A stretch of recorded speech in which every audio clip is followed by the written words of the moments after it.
she stopped talking about school. That's when her father knew something was very wrong. So he hid a device in her hair, and what it recorded still haunts him today. This is not fiction. This is a story that can happen to any child. The father heard everything, and now you will hear it too.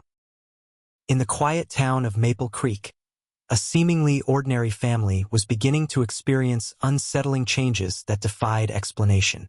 George, a hard-working auto mechanic with hands roughened by years of honest labor, had always prided himself on his steady dedication to his work, even when life was far from easy. At home, his gentle wife Sarah balanced long shifts as a compassionate nurse at the local hospital with a warm affection for their only daughter, Emily.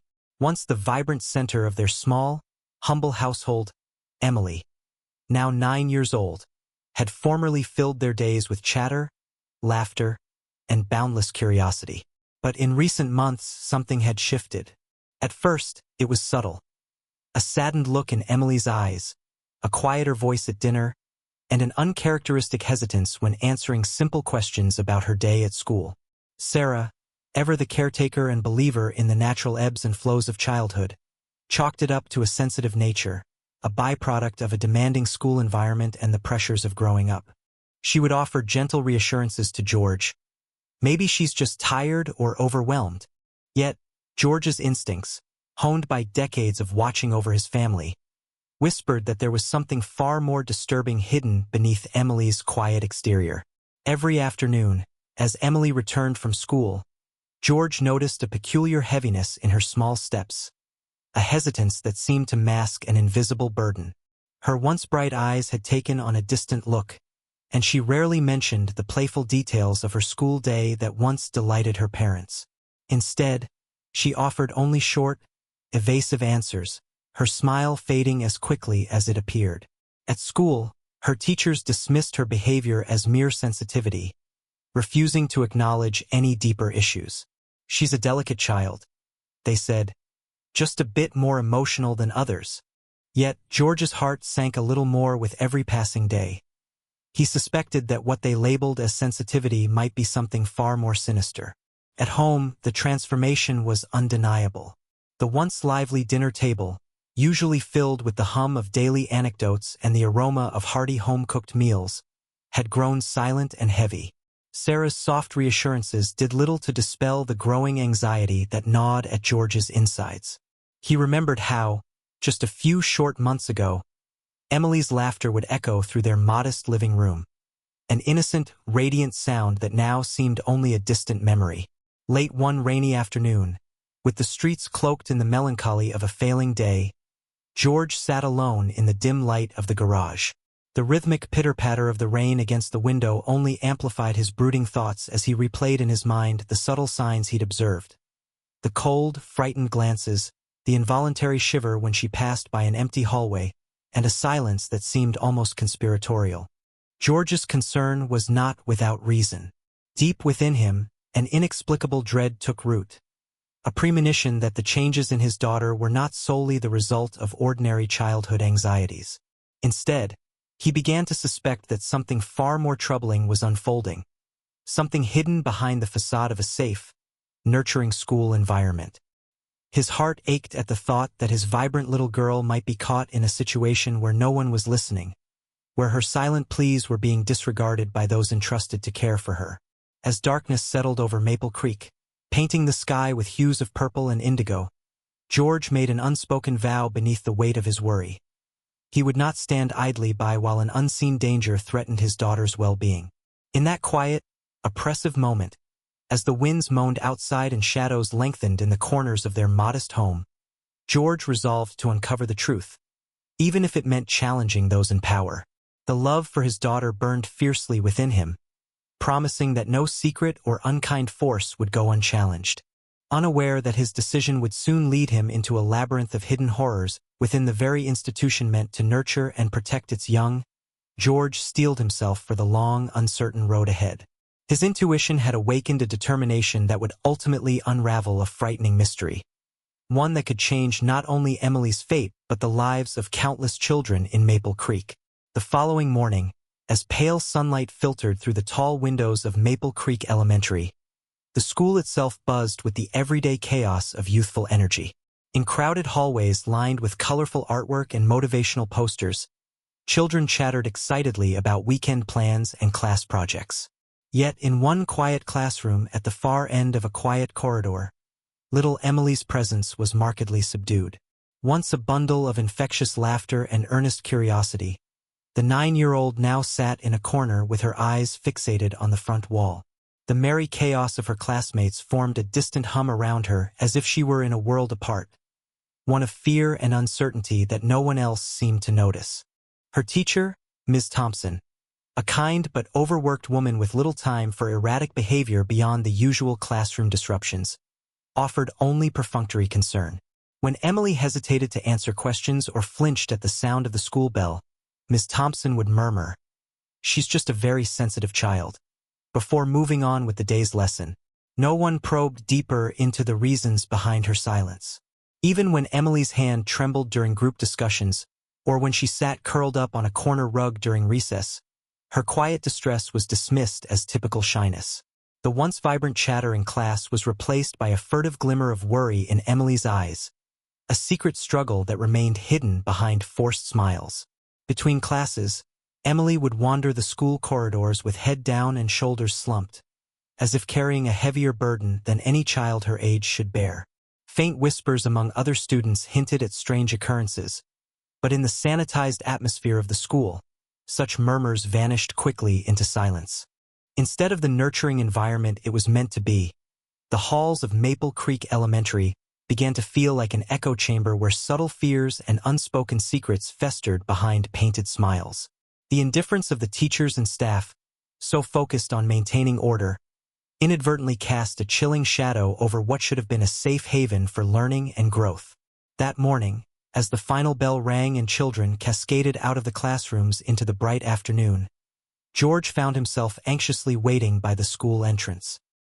His heart pounded in his chest as he scanned the throng of departing students, desperate to catch a glimpse of his daughter's face amidst the sea of excited chatter. When Emily finally emerged, she did not display the usual spirited greeting. Instead, her eyes glistened with unshed tears, and her steps were slow and measured, as if each move was laden with invisible sorrow. For the first time in weeks, George saw in her a silent plea that words could not capture, a deep-seated fear that had taken root within her. In that moment of reunion, as Sarah greeted them with her customary warmth but a puzzled glance that failed to mask her own concern, George's paternal heart sank even further. Over dinner that night, while Sarah, immersed in her own shifts at the hospital, tried to console Emily with soft lullabies and gentle reassurances, George's mind churned with an unsettling thought. The school environment was supposed to be safe, a nurturing ground where children learned and grew. Instead, it now seemed to harbor hidden terrors that left his daughter withdrawn and fragile. Unable to shake the persistent dread that something was gravely wrong, George began to piece together the scant but troubling clues. The nightly nightmares Emily barely admitted to, the furtive glances she exchanged with classmates, and the nonchalant dismissal of her strange behavior by school authorities. It was as if an unseen darkness was seeping into the very fabric of the institution, a darkness that no teacher, however well-meaning, was willing or able to confront. While the educators repeatedly brushed off her nervous stares with remarks about sensitivity, George's instincts screamed that beneath that facade lay something far more sinister. That night, unable to bear the silent anguish any longer, George resolved to take action. He thought about the myriad of unanswered questions, the nagging uncertainty that gnawed at him like an insistent whisper in the dark. Determined to uncover the truth about what his daughter endured each day, he devised a plan. He reached into a drawer and retrieved a tiny, discreet recording device, small enough to be hidden without detection. After wrestling with conflicting emotions of guilt and desperation, he carefully attached the device to a standard hair clip, ensuring that it would be inconspicuously woven into Emily's hair the next morning. His hands trembled as he set about this delicate task, each movement weighed down with the gravity of his growing conviction that real danger lurked behind the school's closed doors. In that silent, solitary moment in his study, George's heart beat with both fear and resolute determination. He knew that by recording the unrehearsed moments of Emily's day, he might capture evidence of torment or abuse that had been so eloquently dismissed by the school authorities. It was a desperate act, one that teetered on the edge of intrusion and paternal protection, but in his heart, he believed that the truth could not remain hidden forever. With the recorder secured in a way that ensured it would not be discovered, George vowed to monitor every moment of Emily's school day, ready to confront a system that had so callously dismissed his daughter's silent pleas. His decision, born from a fierce and protective love, would soon unravel a mystery that threatened to shatter the very foundations of their small town. That evening, as the house settled into a tense quiet and the last echoes of the day faded away, George retreated to his small, cluttered study. The only light came from a modest desk lamp, its warm glow dancing on scattered tool parts and faded family photographs. His hands, calloused from years of steady work as an auto mechanic, trembled slightly as he retrieved the hidden recorder from a drawer. Carefully connected to his battered laptop, the device's display flickered to life, hinting at the secrets it now held. Tonight, George was about to face the horrifying truth he had long feared was hidden behind Emily's silent eyes. He pressed play. At first, the playback was innocuous. The low murmur of ambient noise, the distant hum of hallway chatter, almost blending into the background. Then, slowly, a disconcerting clarity emerged. Over the ordinary sounds of a bustling school day came a series of sharply contrasting voices, barely restrained and laced with cruelty. A harsh, grating voice, unmistakably that of one of the school's teachers, cut through the monotony with icy precision. "Quiet! Don't you dare disturb the class!" The voice barked repeatedly, its tone not of gentle instruction but of intimidation. There was a momentary lull, a sound like a stifled sob or a muffled cry, quickly swallowed by the teacher's next outburst. "You worthless girl! Who do you think you are?" The voice sneered, and beneath it came a sickening chuckle, as if the speaker derived perverse pleasure from the suffering inflicted.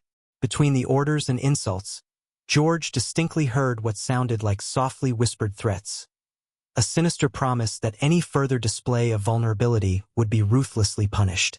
The recording then captured a shift. The background noise of a classroom, low and indistinct at first, gradually gave way to the unmistakable sound of a child's voice trembling in fear. It wasn't Emily's.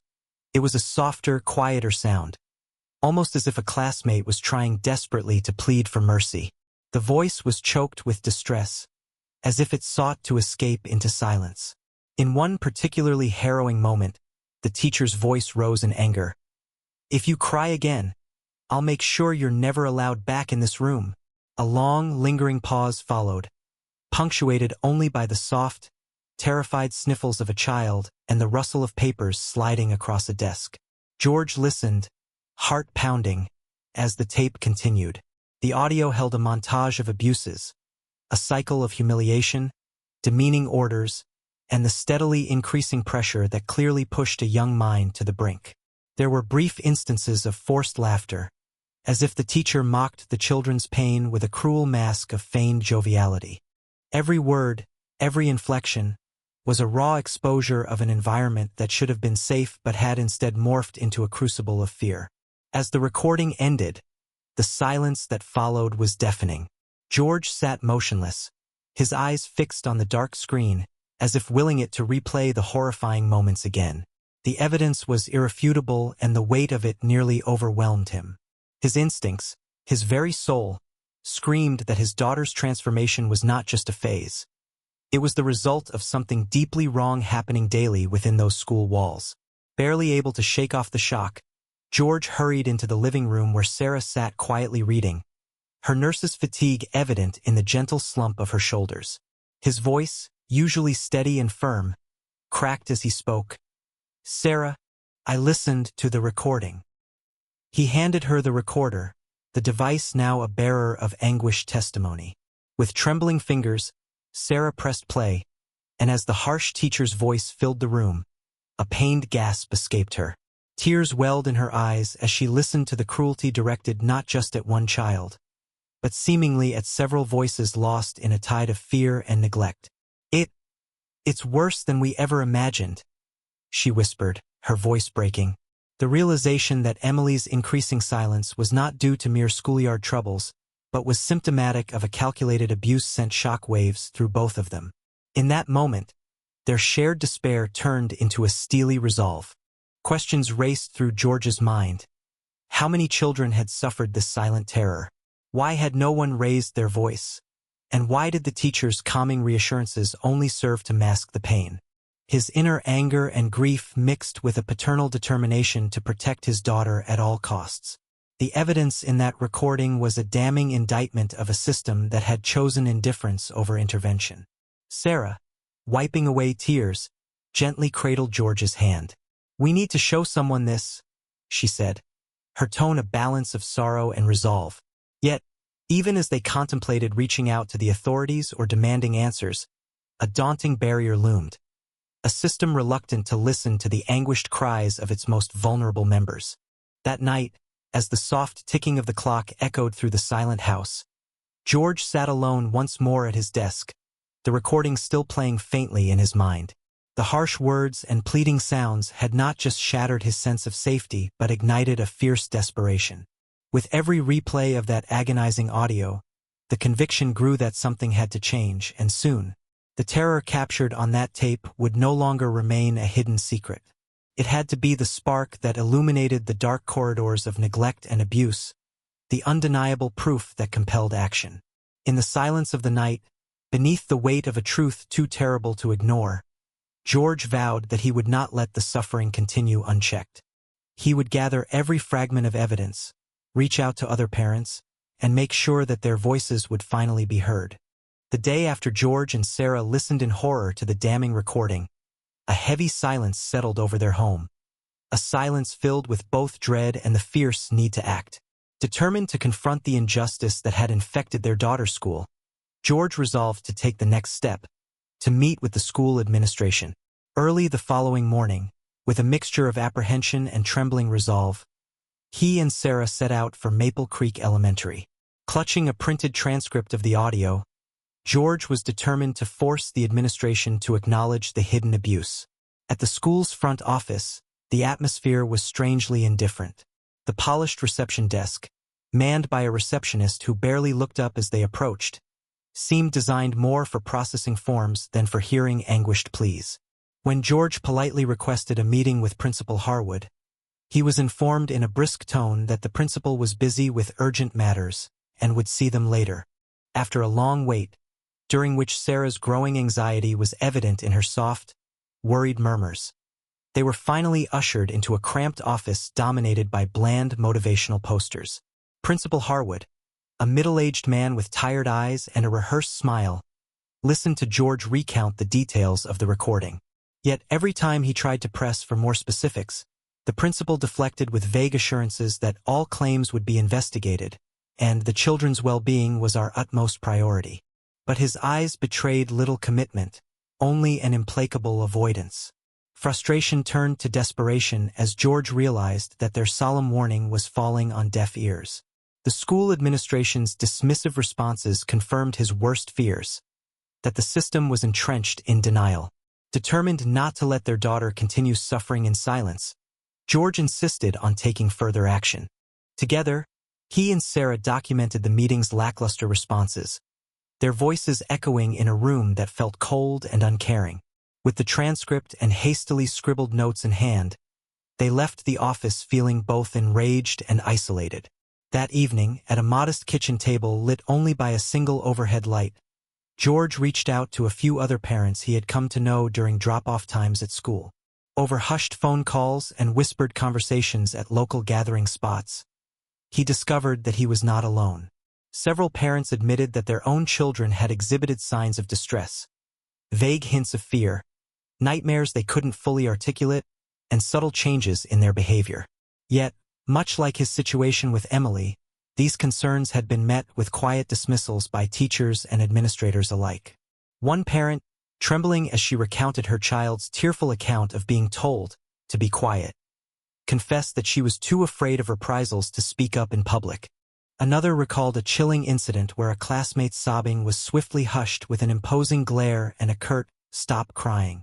Galvanized by these shared, bitter experiences, George organized a small, secret meeting in the back of a local community center. A gathering held discreetly in a dimly lit room where a few anxious parents came together. They exchanged snack-sized pieces of evidence.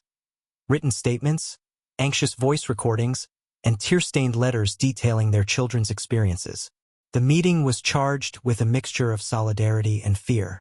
Everyone's eyes darted around the room, as though expecting to be reported or overheard at any moment. Still, amidst their trepidation was a shared resolve. If the administration would not listen, they would speak out themselves. One parent, her voice steadier than she felt, laid out a daring plan. "We need to compile all these recordings and notes and send them to someone who can do something, maybe even the police or a local news outlet." Another, nodding in agreement, warned, "We must be careful. The school board is powerful, and if this gets out, they might try to silence us further." Their whispered conspiracies grew into a determined murmur. The desperate need to protect their children outweighed all risks. Back at home that night, George sat at his desk, the transcript spread out before him like jagged evidence of injustice. Every word he had heard on that recording reverberated through his thoughts, a haunting chorus of cruelty and abuse. His heart pounded as he reread the lines, the teacher's angry commands and the pleading, nearly inaudible sobs of a child mixing into a cacophony of suppressed pain. He knew that when the moment came to expose this truth, the evidence must be overwhelming. In the softly flickering light of his study, George made a solemn vow. He would not allow the silent suffering of his daughter or any child in Maple Creek to continue unchecked. With the support of other parents, each of them cautious but committed, he resolved to uncover every hidden whisper of tyranny within the school walls. The path ahead was fraught with uncertainty, and the risk of backlash loomed large. But for George, the pain in Emily's eyes was a call to arms too urgent to ignore. That night, as he prepared for a vigil of correspondence and evidence gathering, George's determination solidified into a quiet promise. The system's silence would soon be shattered, and truth rendered undeniable by the collective voice of distressed parents. Even if it meant defying an indifferent administration, he would ensure that no child's scream for help would remain unheard.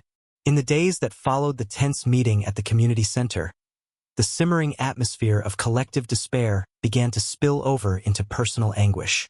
George, unable to shake off the grim evidence clutched within his trembling hands, found himself revisiting the recorded transcript late at night in a dimly lit study. The words replayed in his mind like a relentless echo, cries silenced, sobs suffocated by cold, tyrannical orders. His heart ached not only for his own daughter but for every child whose innocence was being eroded behind those sterile school walls. Yet, amid the swirling vortex of anger and sorrow, one detail emerged from the whispers shared by other distraught parents.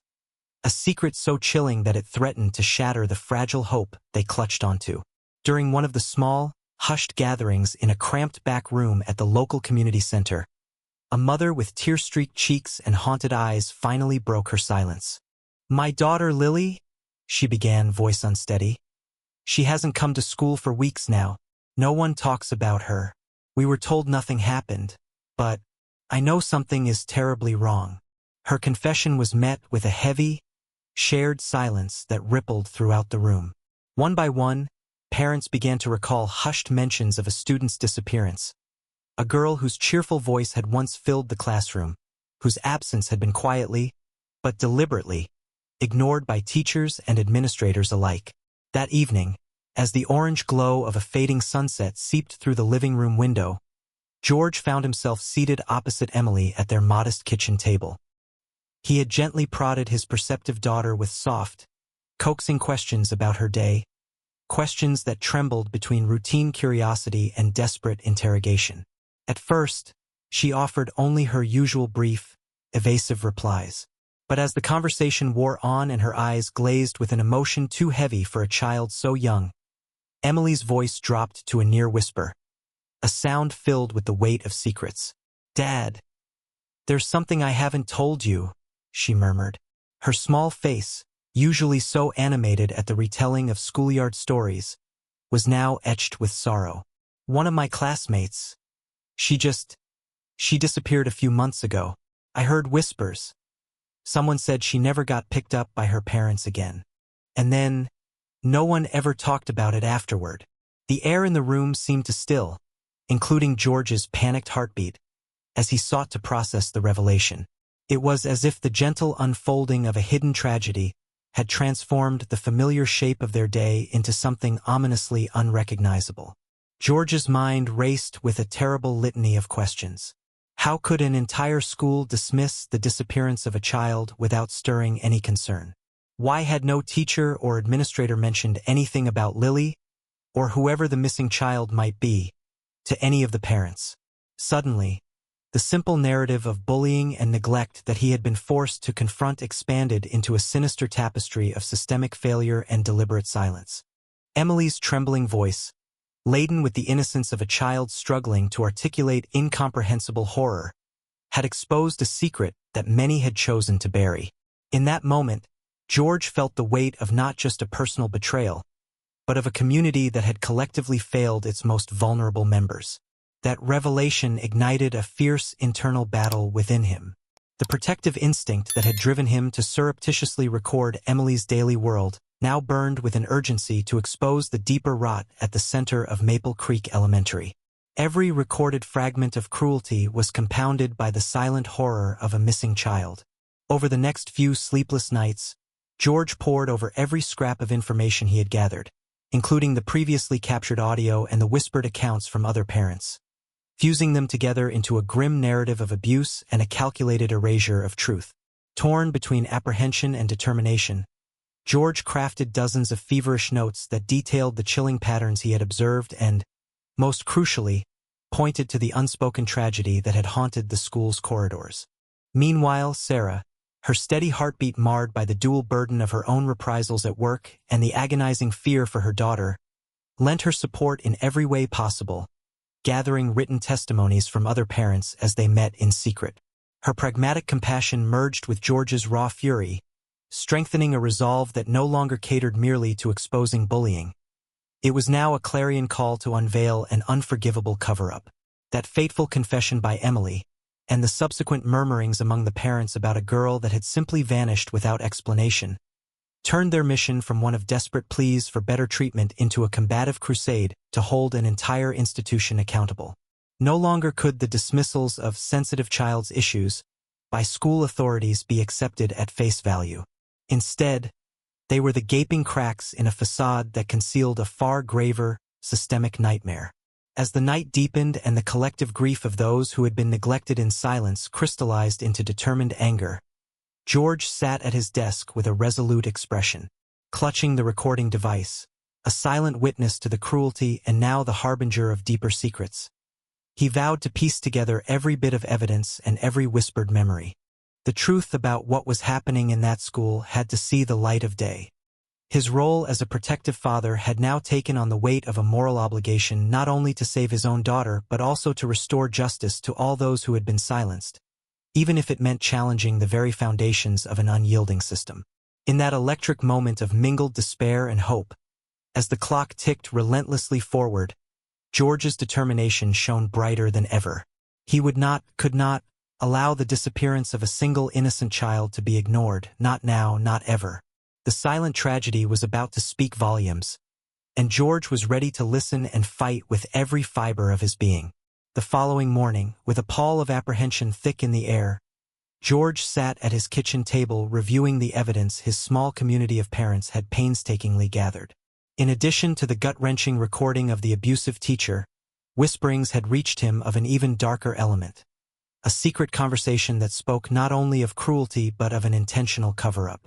His heart pounded as he unfolded a neatly compiled file containing a second set of recordings, this time submitted anonymously by another parent who had, despite her fear, captured disconcerting audio on her own hidden device. With trembling fingers, George inserted the new microSD card into his laptop and hit play. Initially, a low murmur of indistinct voices filled the room, as though coming from a distant corridor. Gradually, the audio sharpened into a conversation between two adult voices, a man with a gruff tone and another softer, more measured voice. The recording was captured late at night outside the school, in what sounded like a dimly lit hallway or an unsupervised administrative office after hours. "We can't let this leak any further," the gruff voice hissed, laden with urgency and a chilling calm. "If word gets out that a student is vanishing, it'll ruin our entire operation. The board must never know. Do you understand?" There was a pregnant silence for a few seconds before the other voice responded, almost in a whisper. "I understand. We'll make sure everything is covered up. The files, the documents, they all have to be destroyed. We simply cannot risk anyone finding out." George's blood ran cold. The conversation continued, growing more damning by the minute. "We have to take care of the little one too. If she starts asking questions, we'll have to make sure she never speaks of it again. It's the only way to keep everyone quiet." The tone of the discussion revealed far more than mere negligence. It spoke of a deliberate, systematic concealment of events that went well beyond bullying or isolated abuse. The voice of the adult, possibly an administrator or a trusted teacher, confessed in a series of hushed tones that any evidence of misconduct was to be swept under the carpet, that the institution had been complicit in silencing victims and erasing history. George sat, numb and seething, as the recording played out every incriminating word with haunting clarity. This was no longer a case of a sensitive child being bullied. It had spiraled into a chilling conspiracy of silence. Here, in the shadows of a respected institution, someone had not only mistreated students but had conspired with others to cover up these atrocities at a systemic level. The deliberate erasure of any incident related to missing or traumatized children, like the one Emily had mentioned about her vanished classmate, was now irrefutably documented. With every repeated listen, George found his resolve hardening. The second recording, with its unmistakable adult voices and incriminating directives, was the smoking gun. It confirmed that high-ranking staff in the school were actively complicit, their actions driven by the need to protect the institution's reputation, regardless of the cost to the children's lives. The evidence was decisive, and now, the oppressive silence that had choked Maple Creek Elementary began to give way to a burgeoning roar for accountability. That night, huddled in the quiet darkness of their living room, George and Sarah pored over every second of the new recording. Sarah's eyes, red from tears yet burning with a newfound fierce determination, met George's steely gaze. In that moment, they knew that their struggle was no longer a private battle. It was a fight for every innocent child who had suffered silently within those walls. They resolved that the truth could not remain buried. With their hands shaking but hearts resolute, they compiled the documents, printed transcripts, and audio files into a comprehensive dossier destined for higher authorities. George's voice, barely a whisper at first, vowed, "I won't let this injustice go unanswered. We must expose every lie, every cover-up, so that no child has to suffer in silence ever again." Sarah nodded silently, the weight of their shared responsibility sinking in. They planned to take their evidence to the local police and to trusted investigative journalists who had a reputation for tearing down corrupt institutions. As the camera of his memory recorded each anguished word, and each pause laden with unspeakable guilt in the recording, George felt both despair and a burning spark of hope. The evidence was conclusive, a symphony of suppressed truths that would force an inquiry at the highest levels. With the dossier in hand, he knew that the days of silent complicity were numbered. The voices of the abused, once silenced by fear, were now ready to rise in a collective outcry that could no longer be ignored. In the weeks that followed the explosive release of the damning evidence, Maple Creek was gripped by a turmoil that reverberated from the quiet suburban streets to the once trusted halls of Maple Creek Elementary. The dossier, an intricately compiled archive of recordings, transcripts, and heartfelt testimonies, had reached the hands of the local police and an investigative journalist with a reputation for fearless accountability. A full-scale inquiry was launched, spearheaded by a determined task force that delved deep into the institutional practices of the school. As the investigation unfolded, the dark underbelly of systemic abuse and deliberate cover-ups was laid bare for all to see. Press conferences were held in a flurry of media activity. With irrefutable evidence in hand, law enforcement arrested several high-ranking school officials, including the abusive teacher whose cruel outbursts had been captured time and again, and a few administrators implicated in the sinister conspiracy to silence victims and eradicate any trace of wrongdoing. The local police chief, his face etched with a mix of solemn regret and resolve, declared that no one, regardless of their status, was above the law. The safety of our children must be our utmost priority, and we will not tolerate any institution that puts profit or reputation over the well-being of the vulnerable, he announced at a press briefing that quickly spread across news channels and social media. For George and Sarah, the cascade of arrests brought a bittersweet sense of vindication. Their relentless quest for the truth, driven by an overwhelming love for their daughter Emily, had finally shattered the silence that had allowed such atrocities to persist. Late one restless night, as the echoes of police sirens faded into an uneasy calm, George sat at his kitchen table with Sarah, recounting the events that had rocked their world. They reviewed newspaper clippings, watched live streams of court proceedings, and listened in disbelief as the voices of fellow parents, once silenced by fear, rose to demand accountability. Their once quiet home became a sanctuary of shared determination, reinforced by the knowledge that their courageous stand had not only saved Emily, but might also prevent further harm to countless children. In the wake of the scandal, the school board was compelled to resign en masse, and the administration was forced into a public reorganization. Maple Creek Elementary was temporarily closed for sweeping reforms aimed at restoring trust and instituting comprehensive safeguarding measures. Counseling sessions were offered for the young and the old alike, as the community collectively healed from the wounds inflicted by years of neglect and abuse. Meanwhile, the harsh reality that the disappearance of a fellow student had been covered up for months spurred a broader investigation into regional school systems, igniting a call for transparency and systemic change across the district. Amid these sweeping transformations, the scars of the past lingered in every whispered conversation and tearful recollection. Yet, for George, Sarah, and especially Emily, the ordeal had kindled an unyielding hope. With the oppressive weight of the school's dark history finally lifted, the family made the brave decision to start anew. Packing up memories of their troubled past and a modest sum of savings now bolstered by community support, they relocated to a neighboring town known for its progressive policies and warm-knit public schools. There, Emily began to blossom once again, her laughter slowly returning as she discovered joyful moments in safe, nurturing surroundings. The family embraced the opportunity for a fresh start, a life defined not by pain and silence, but by renewed love and the promise of a better tomorrow. As the legal process marched forward, the community celebrated the courage of those who had refused to be silenced. Courtrooms buzzed with testimonies from parental advocates, and the headlines read of a dramatic victory against institutional corruption.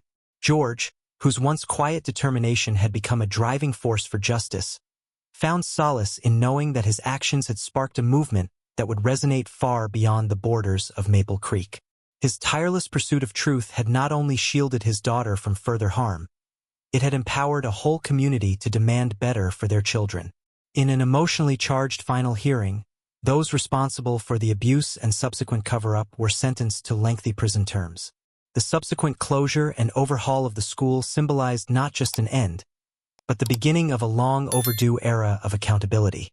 With justice finally served, the haunting memories of the past began to ebb, replaced by the tender promise of new beginnings. Sitting in their new home on a quiet, tree-lined street, George and Sarah watched as Emily played in the sunlit backyard, her laughter merging with the gentle rustling of leaves. Their hearts, although bearing the weight of what had transpired, found joy in the rebirth of hope and trust. The scars of overreach and abuse remained sharp reminders of the cost of silence, but they were transformed into a powerful testament to the strength of parental love and the enduring human spirit. This story could have remained shrouded in darkness and silence, but the truth found its voice through the courage of a father who refused to remain silent. Subscribe so you won't miss the next story that might just happen next door.